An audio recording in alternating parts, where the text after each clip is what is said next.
You always think that you're in control.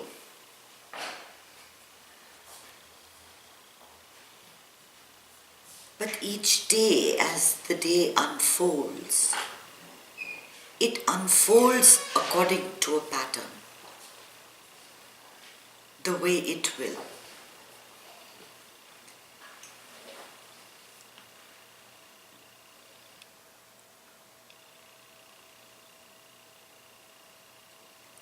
You know, your parents would have told you many things. Man proposes, God disposes. How many times have you heard that? I've heard it many times. Is this the first time? Well, in India they say it all the time, right? Man proposes, God disposes. I don't know where it comes from. But my dad used to say it all the time. Yet, we spend so much of our day trying to control all the things people say to you, the things people do to you, the events that take place around you, the food that you eat, the place that you live in, your choice of jobs. There's always that element of I. A lot of times, we get into a lot of trouble because conversations go in a different way. You can't control. You can't control how people are. There's only one person in this world that you are in charge of, and that is yourself. If you control your own energy, your own attitude, your own emotion, your own thought, your own aura, your own emotions, your own attitudes, I think we'll all be doing the world a very big favor. So often, just by the quality of our responses, we offend so many people. For the longest time, I used to get offended by Americans saying, I don't care. Like, you don't care? You know, because we say, I don't mind, from where we come from. And I found it extremely offensive that someone would say they don't care. That's such a rude thing to say. And in the beginning, when I started meditating, I went out with a loudspeaker, trying to persuade every one of my friends and every one of my family and anyone I could. And they would insult me by laughing at me and saying, you're silly, you're stupid. And it offended me so much. And I realized it took me a while, but these are life lessons that you learn. You share good things, you share bad things with people. But you can't control their responses. They will say what they will say based on their background and upbringing. And that must not affect you. You on your part have to be watchful and mindful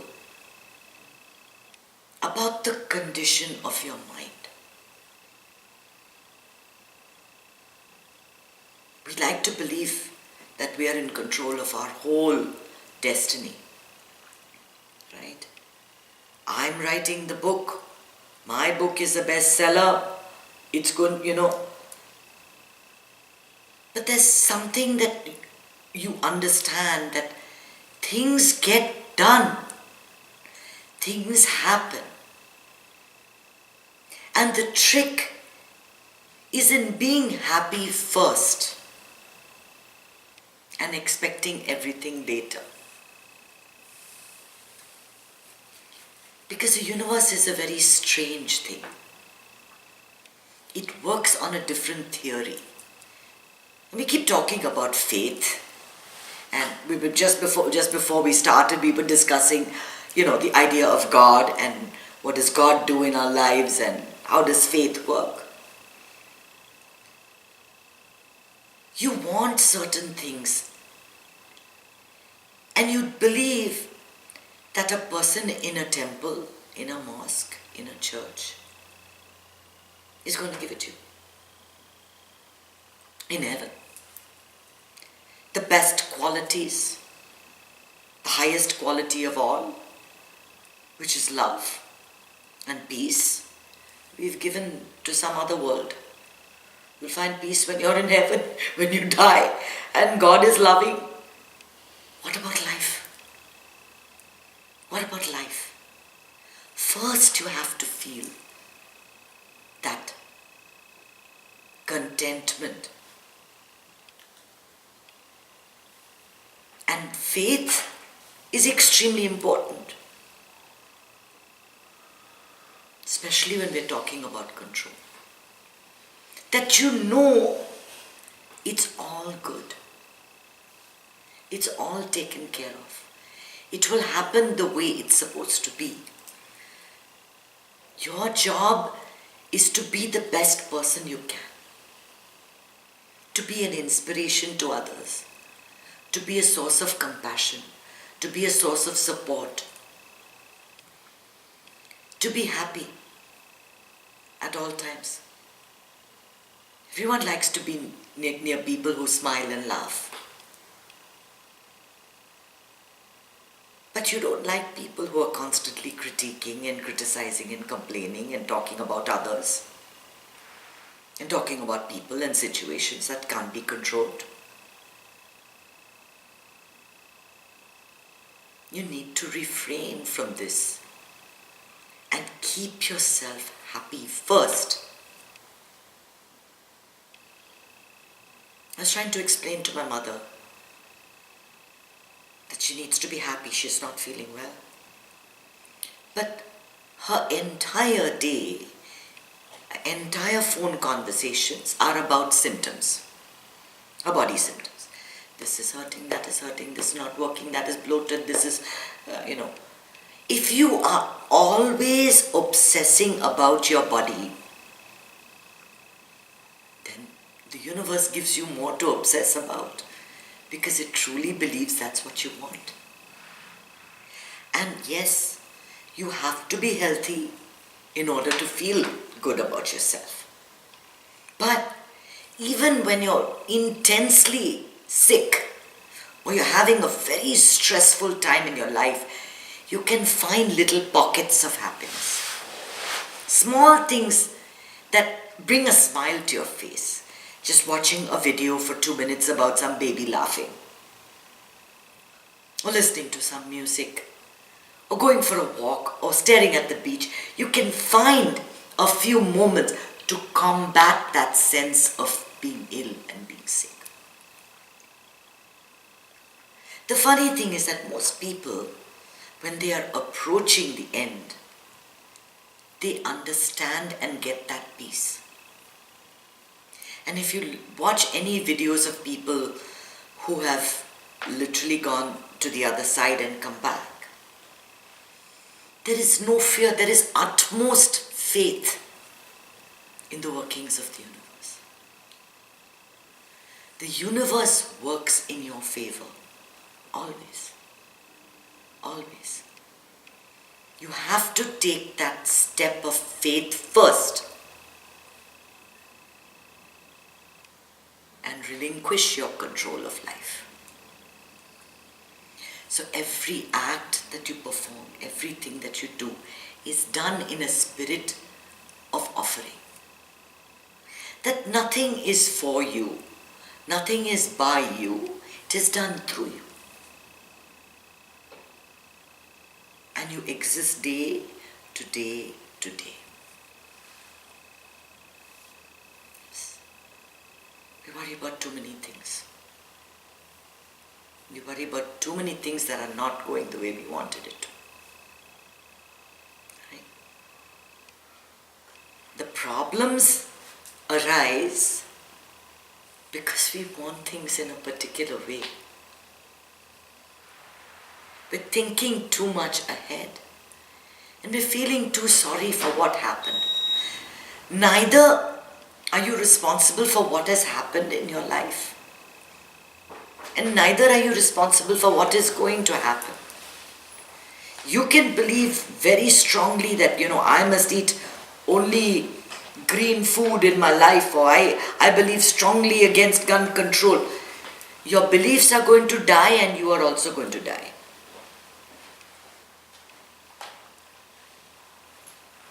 It is not worth losing that sense of cool over. You have to relinquish control to a higher faith. And see, most people falsely believe that that force, that energy lies in a temple, lies in an idol, lies in a man. I pray to Sai Baba, everything is going to get okay in my life. No, what makes you okay in your life is that belief, I'm going to get okay. You have within you a lot of power. A lot of power. But unfortunately, you've covered yourself up with ego, with emotion, with intellect, with all these, your mind and your thoughts and all of this. So you're not open. There's no space for that energy to flow in. That space comes when you actually surrender. And that surrender then becomes, who are you surrendering to? Whatever's there is here, right? So you're literally surrendering to yourself. You're not giving anything up. You're just relaxing and allowing things to happen. Good things, bad things, many things happen, and we are certainly not in control. The quality of our life depends totally on our perspective. How are you dealing with this? People that want to remain in control are thoroughly miserable. They're thoroughly miserable. They're always in their head because it never is going to work out the way they want it.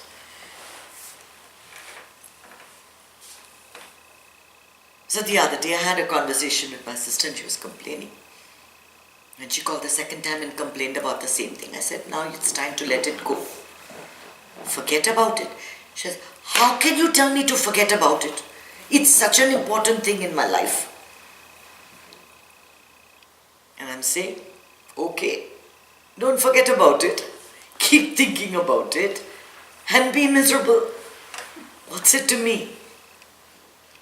The trick is in letting things go. It's not in your control. You can't control what someone said to you, what someone did to you, what happens the next minute. You can be in a car accident. A man can walk in and shoot. Everyone dead. We don't know. We are not in control. Each day, every day, the universe is orchestrating your life so you avoid that accident, you avoid this shootout, you avoid getting mugged, you avoid falling sick. You don't know that, but it's happening. It's happening all the time. And you have to have that supreme faith that you are taken care of.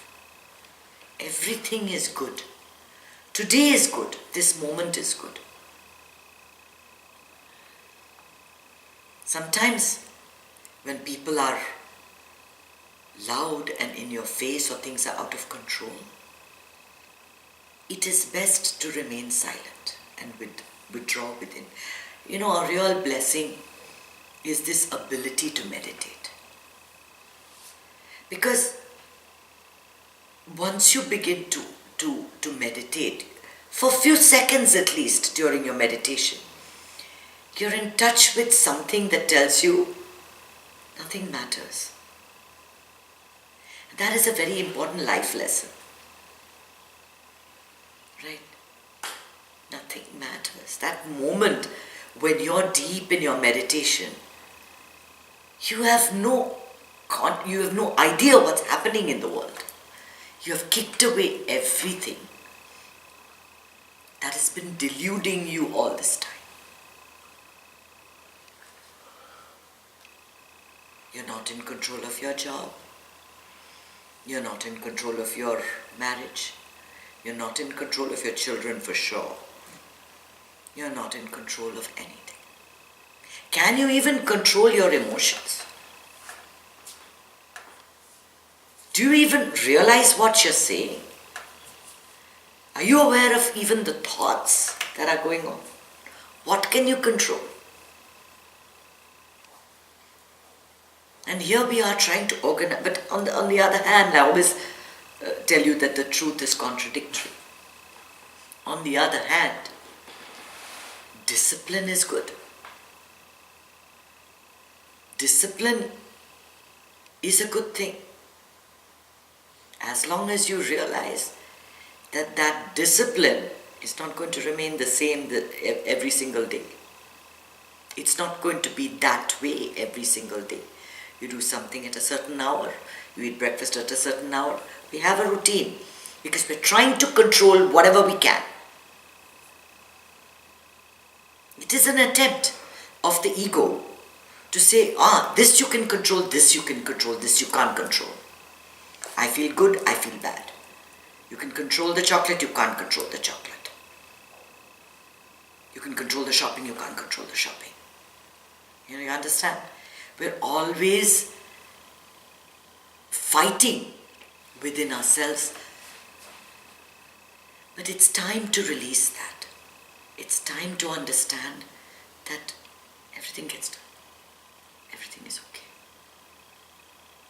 No need to control anything. It is all done. Once you have supreme faith that you are taken care of, it's all going to be good in your life.